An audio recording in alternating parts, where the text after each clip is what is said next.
នៅកន្លែងស្ងប់ស្ងាត់បែបនេះអរិយធម៌ទំនើបត្រូវបានអមូលរយៈខ្លីពេលវេលាធ្វើដំណើរសន្សំនៅលើតំបន់ដ៏ស្ងប់ស្ងាត់នេះហើយពលរដ្ឋស្រុកត្រង់បានរស់នៅជួបជុំគ្នាលើទឹកដីកំណត់ខ្លួនធម្មជាតិហើយនឹងមនុស្សបានបង្កើតនៅទិដ្ឋភាពដ៏ស្រស់ស្អាតនៅសក់ឬមួយបានផ្លាស់ប្ដូរនៅក្នុងរូបភាពដំណើរសន្សំរបស់កម្ពុជានោះគឺយើងឃើញម៉ាស៊ីនមួយដែលយើងបានឃើញនៅលើផ្លូវដែកគេយកបន្ទះក្តារដាក់នៅលើផ្លូវដែកដែលគេហៅថារថភ្លើងឫស្សីវាគ្មានដំបូលឬកៅអីមួយឡើយវាជាមធ្យោបាយកែច្នៃមិនធម្មតាទេនេះគឺជាការបង្ហាញអំពីបែបផែនជីវិតពិតរបស់កម្ពុជា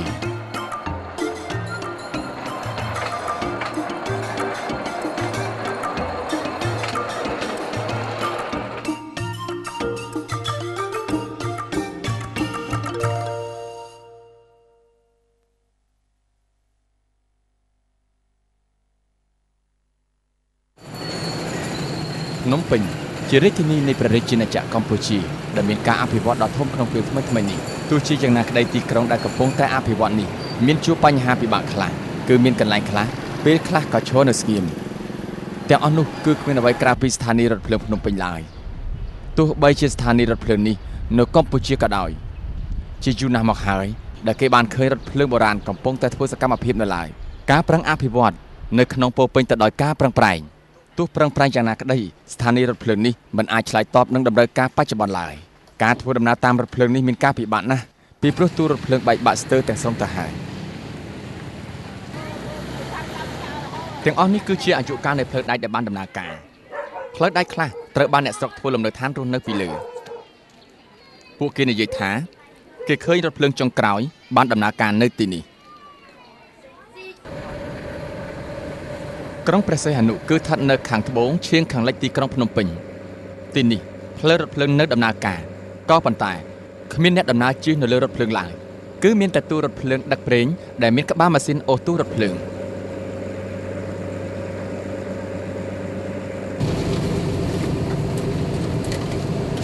នៅទីនេះមានអ្នកបើកពី3នាក់តែប៉ុណ្ណោះកាលពីដំបូងនោះផ្លូវនៅស្អាតទៅល្អយើងអាចរត់បានលឿនប្រហែលជា30គីឡូម៉ែត្រក្នុង1ម៉ោងពីមុនក្រោយមួយទៀតមកវាចេះចុះទៅដល់ដំណាក់កាលឥឡូវនេះលេងលឿនសោះហ្មង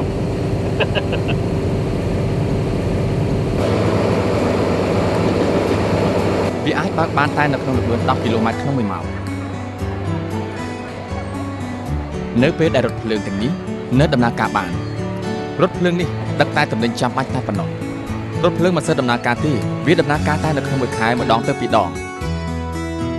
អ្វីទៅដែលធ្វើមានសមត្ថភាពនៅលើផ្លូវដែកចម្ងាយ650គីឡូម៉ែត្រដែលតបជាប់ពីបាត់ដំបងដែលស្ថិតនៅខាងជើងឈៀងខាងលិចរាជធានីភ្នំពេញតបជាប់ទៅកាន់ទីក្រុងព្រះសីហនុនិងតំបន់កំពង់ផែដែលស្ថិតនៅខាងលិចឈៀងខាងត្បូងរាជធានីភ្នំពេញរថភ្លើងបានធ្វើដំណើរទៅបាត់ដំបង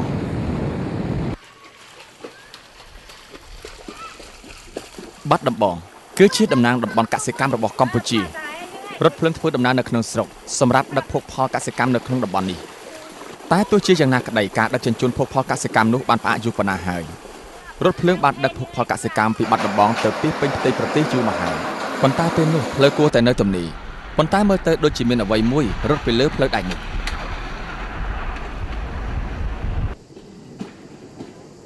របស់មួយយ៉ាងដែលវាចម្លែកកំពុងតែរំអិលខ្លួនដូចជាទម្លាក់ពីលើភ្នំមើលទៅវាកំពុងតែដឹកមនុស្សប៉ុន្តែការដែលយើងមើលឃើញវាពិបាកនឹងសម័យឃើញណាស់ថាវាអាចដំណើរការបានដោយរបៀបណា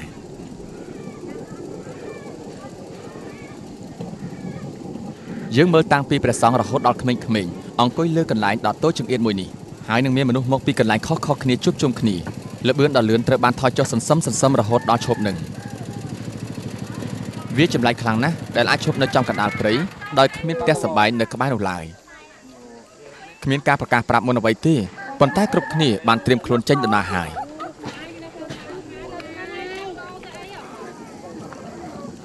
បញ្ហាកើតឡើងនៅមួយនាទីក្រោយមករថភ្លើងឫស្សីនេះក៏បានឈប់បន្តគ្នានរីនៅលើផ្លូវដែកនោះបាននាំគ្នាឈប់លើកជាគ្នាផ្លូវតែមួយតែយើងនេះយើងជាគ្នា នរីទាំង5នេះដែលជារថភ្លើងឫស្សីបានឈប់នៅពាក់កណ្ដាលផ្លូវរៀងៗខ្លួន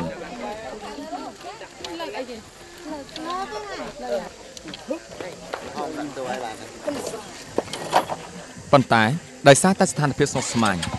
ក្មេងប្រុសដែលនៅលើណូរីនោះក៏បានចាប់ផ្ដើមរើសម្ភារៈរបស់ខ្លួនចេញពីណូរីលើកចោះបងលើកជិះគ្នាឈ្មោះរថភ្លើងឫស្សីនេះការពិតទៅគេធ្វើចេញពីបន្ទះក្តារដែលមានរនាបឫស្សីវាអាចរត់បាននៅលើភ្លើងដែកដែលគេហៅថារថភ្លើងឫស្សីប៉ុន្តែវាគ្មានដំបូលគ្មានកៅអីសម្រាប់អ្នកធ្វើដំណើរយើងពិបាកនឹងហៅថារថភ្លើងណាបើយើងហៅថារថភ្លើងណូរីវាទំនងជាងនៅពេលដែលពួកគេពិភាក្សាគ្នាតាមសម្រួលរួចមិនយូរប៉ុន្មានចរាចរណ៍កកស្ទះនោះត្រូវបានដោះស្រាយធ្វើឲ្យភ្លើងដែកស្រឡះវិញនៅពេលដែលណូរី2ឬក៏ចានជួបគ្នាខុសទិសគ្នាណូរីណាដែលមានអ្នកដំណើរតិចរបស់របរតិចជាងគឺត្រូវបានលើកចេញទុកឲ្យណូរីដែលដឹករបស់ធ្ងន់ទៅហើយច្បាប់ទម្លាប់នេះគេនាំគ្នាគោរពតគ្នាជាយូរមកហើយគ្មាននរណាម្នាក់ប្រកែកដណ្ដើមគ្នាឡើយស្ថានភាពបែបនេះវាកើតឡើងជារៀងរាល់ថ្ងៃនៅលើផ្លូវដែកនៅកម្ពុជាការស្ទះចរាចរណ៍នេះបានដោះស្រាយរួចរាល់ហើយពួកគេនាំគ្នាឡើងទៅលើណូរីដោយគ្មានការខឹង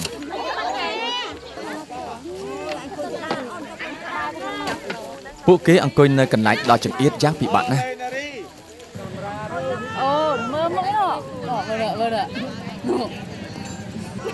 មើលទៅគ្មាននរណាម្នាក់ត្អូញត្អែនិងមិនសប្បាយចិត្តនោះទេនៅពេលដែលពួកគេបានឡើងលើណូរីវិញអស់ហើយនោះរថភ្លើងឫស្សីនេះបន្តធ្វើដំណើរទៅមុខទៀតនៅក្នុងល្បឿនដោយរំអិលធ្លាក់ពីលើភ្នំដោយភាពស្ងប់ស្ងាត់នៅពេលដែលណូរីជួបគ្នាបញ្ច្រាស់ទិសមានការកកស្ទះចរាចរណ៍នោះអ្នកបើកនិងអ្នកធ្វើដំណើរនាំគ្នាជួយលើកណូរីនិងអីវ៉ាន់គ្នាយ៉ាងប្រញាប់ធ្វើឲ្យចរាចរណ៍បានដោះស្រាយរួចរថភ្លើងឫស្សីឬណូរីនេះរត់បានលឿននៅលើផ្លូវដែកនេះដែលជាផ្លូវសម្រាប់រថភ្លើងបានឈប់ដំណើរការជាយូរណាស់មកហើយវាคล้ายទៅជារថភ្លើងពិសេសហើយគឺជារឿងធម្មតាសម្រាប់ប្រជាពលរដ្ឋកម្ពុជានៅពេលដែលណូរីថែមល្បឿនរត់កាត់ព្រៃនៅក្នុងល្បឿន30គីឡូម៉ែត្រក្នុង1ម៉ោងលោកអ្នកក៏បានធ្វើដំណើរយ៉ាងឆ្ងាយឆ្លងកាត់1300ភូមិហើយនឹងស្ពាន990ស្ពាននេះជាបញ្ហាដ៏ចង្អៀតមួយនៅលើផ្លូវដែក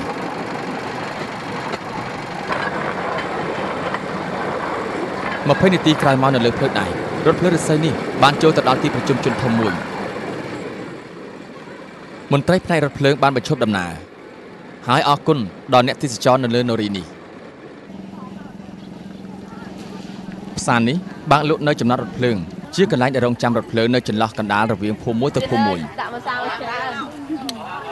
អ្នកដំណើរនាំគ្នាសម្រាប់មួយផ្លែនហើយផ្សារនេះលក់អាហារសម្រន់សម្រាប់លក់ឲ្យអ្នកធ្វើដំណើរឆ្លងកាត់ឲ្យត្រឹមត្រូវកុំឲ្យញើប៉ាសាច់មួយអត់ចាក់កត់ដែរអត់ស្គាល់ទឹកខនោះអត់មានទឹកដបទឹកសរោតាមអ្នកស្រុកថារថភ្លើងឫស្សីនេះបានដំណើរការតាំងពីឆ្នាំ1980មកម្លេះអ្នកភូមិនៅតំបន់នេះបានធ្វើដំណើរតាមណូរីនេះជាច្រើនឆ្នាំមកហើយអូខ្ញុំទៀតមក3យកប្រហែលនៅតំបន់ក្បែរផ្លូវដែកនេះមានអ្នកស្រុករស់នៅពីពេញយើងបានធ្វើដំណើរជួបនារីវ័យក្មេងម្នាក់ឈ្មោះហ៊ានស៊ីខៀនដែលកំពុងតែរងចាំណូរីនាងជាក្មេងម្នាក់នៅក្នុងចំណោមក្មេងៗជាច្រើនដែលបានចាក់ចេញពីភូមិទៅស្វែងរកការងារធ្វើនៅកន្លែងផ្សេងធ្វើការរយៈបានប្រហែល20ម៉ឺនដល់ពេលខ្ញុំមកហ្នឹងគេកំពុងបើកម៉ែបខំឲ្យទៅផ្ទះវិញគាត់ទីមកច្រើនដល់មើលតាមសម្លៀកបំពាក់និងកាបូបរបស់នាងពេលនាងចេញទៅធ្វើការនៅខាងក្រៅទំនងជានាងមិនបានធ្វើការងារថ្នាក់ខ្ពស់នោះទេប៉ុន្តែនាងជាអ្នកជួយរំលែកបន្ទុកជីវភាពដល់គ្រួសាររបស់នាងចង់ទៅផ្ទះលឿនបានឃើញមកប៉ាបងប្អូនបន្ទាប់មកណូរីមួយទៀតបានត្រៀមខ្លួនចេញដំណើរហើយប្រេងសាំងតែមួយដបគឺគ្រប់គ្រាន់សម្រាប់ការធ្វើដំណើររបស់ណូរីនេះហើយគ្មានពេលវេលាកំណត់ជាក់លាក់សម្រាប់ណូរីនេះចេញដំណើរនោះទេឲ្យតែអ្នកដំណើរមកជួបជុំគ្នាគឺបានហើយ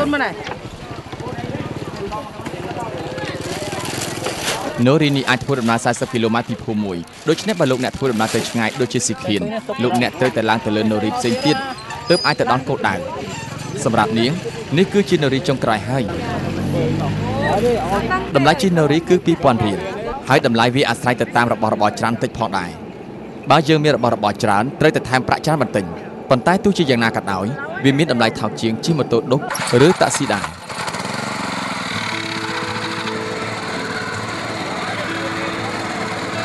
នៅពេលដែលចាប់ផ្ដើមបញ្ឆេះម៉ាស៊ីនអ្នកបើកបានរុញណូរីនៅពេលដែលម៉ូទ័រគ្មានកម្លាំងច្រើនខ្លាំងនោះពេលបានប្រហែល9ម៉ែត្រហើយណូរីគឺអាចចាប់ផ្ដើមរត់ដោយកម្លាំងរបស់វា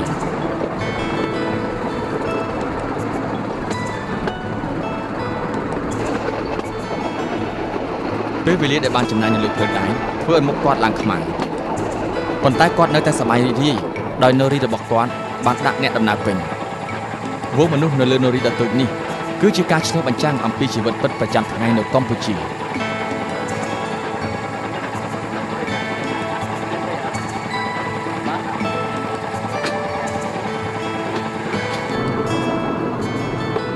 សម្រាប់ស៊ីខៀនដែលបានធ្វើដំណើរត្រឡប់ទៅផ្ទះវិញដោយចេញពីស្រុកជួមកហើយនោះបែបនេះគឺជាទស្សនវិជ្ជាដ៏ស្រស់ស្អាតរបស់ភូមិនាងព្រៃដ៏ស្ងប់ស្ងាត់យ៉ាងស្រស់ញញឹមនេះវាដូចជាភាពញញឹមដ៏ស្ងប់ស្ងាត់នៃប្រជារដ្ឋកម្ពុជាអញ្ចឹងនៅពេលដែលរថភ្លើងឫស្សីបន្លឺស្នូកកញ្ចែគឺដើម្បីដេញគោក្របីដែលនៅលើភ្លើងដៃឲ្យជិះចេញនោះអ្នកធ្វើដំណើរដែលអង្គុយនៅខាងមុខត្រូវចុះពីលើណូរីដេញពួកវាចេញពេលណូរីរត់យឺតៗនោះគោក្របីមិនខ្លាចទេចលនាយឺតៗរបស់ណូរីគឺជាទស្សនវិជ្ជាដ៏ស្រស់ស្អាតមួយនៃជីវិតជនបទរបស់កម្ពុជាការជិះណូរីមិនស្មុគស្មាញដូចជាការទិញសម្បត្តិរថភ្លើងទេបើលោកអ្នកត្រូវការជិះគ្រាន់តែលើកដៃហើយនៅក្បែរភ្លើងដៃដើម្បីឲ្យអ្នកបើកបានឃើញថាលោកអ្នកចង់ជិះណូរីនោះដែរដូច្នេះនៅកន្លែងណាក៏ដោយក៏លោកអ្នកអាចចុះបានដែរណូរីដ៏តូចនេះមិនខ្វល់ថាអ្នកស្រែចម្ការមានរបស់របរធ្ងន់ប៉ុណ្ណានោះទេទេប៉ាទេតាហ្នឹងលេងយាយតាយកកូនមកលេងយាយតាណាចូលហូបទឹកសិនអីឲ្យគាត់ចូលថាទឹកសិនអីបើគ្មានណូរីការធ្វើដំណើរនៅតំបន់នេះគឺពិបាកខ្លាំងណាស់ដាច់គោអត់មានអីទិញបើហូបទេស្រុកព្រៃនេះអត់មានអីរត់ទេដាច់គោនៅតំបន់ដែលគ្មានផ្លូវចរាចរណ៍ណូរីនេះគឺជាឧបករណ៍ដឹកជញ្ជូនដ៏ល្អសម្រាប់ពួកគេហើយរបស់សម្រាប់ដឹកស្បៀងអាហាររបស់អ្នកភូមិផងដែរពេលដែលយើងសម្លឹងមើលទៅអ្នកភូមិពួកគេងាកមកមើលយើងញញឹមដោយអៀនខ្មាស់ទេសចរនៅជនបទស្រស់ត្រកាលដូចជាស្នាមញញឹមរបស់ម្ដាយ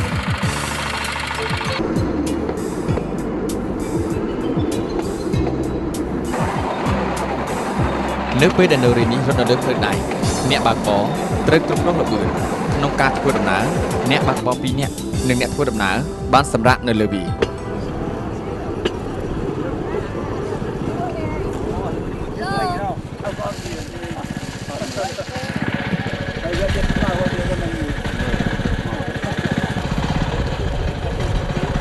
ណូរីដ៏តូចនេះពេលជិះគ្នា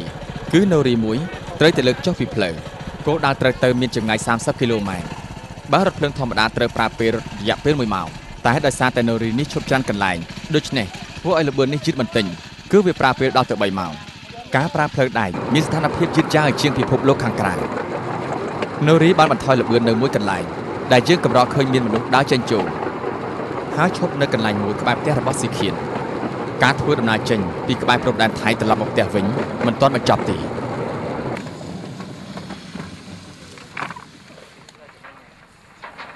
នាងត្រូវឡើងជិះម៉ូតូប្រហែល30នាទីទៀតទើបទៅដល់ផ្ទះរបស់នាង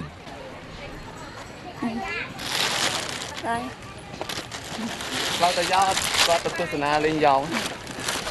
ទៅលេងយาวលៀងសบายស៊ីខៀនប្រញាប់ប្រញាល់ទៅផ្ទះ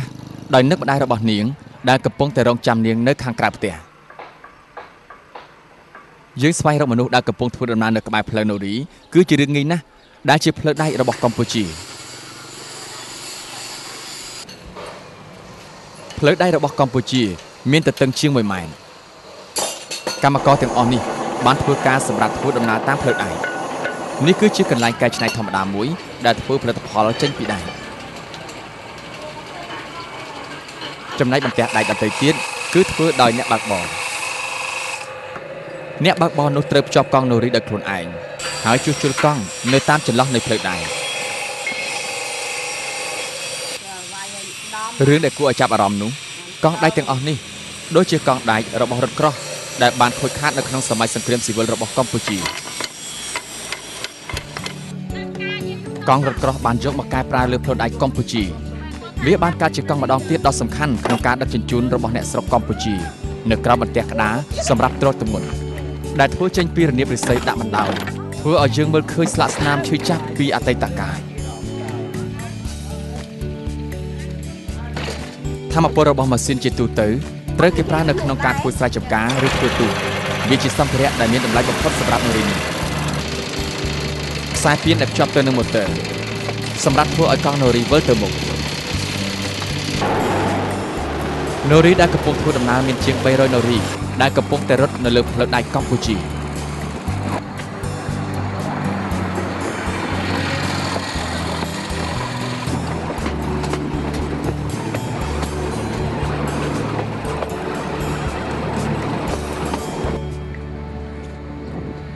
យើងបានមកដល់ពោធិ៍សាត់ដែលមានចម្ងាយ100គីឡូម៉ែត្រពីបាត់ដំបង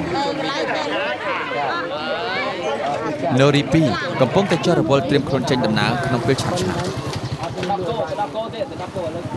រថយន្តបានដឹកទំនិញ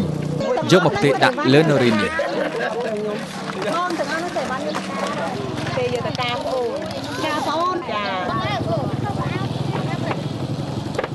នរីទាំងពីរទុកពេញទៅដោយសម្ភារៈសម្រាប់រៀបចំមង្គលការប៉ុន្តែនៅមិនទាន់អស់ទេក្រុមតន្ត្រីដែលច្រៀងតាមប្រពៃណីមង្គលការបានប្រញាប់ប្រញាល់ឡើងលើនរីនេះស្គរបាទប្រឡោកដូងក៏ខូខូណតយល់មេលូមិនទៅបែក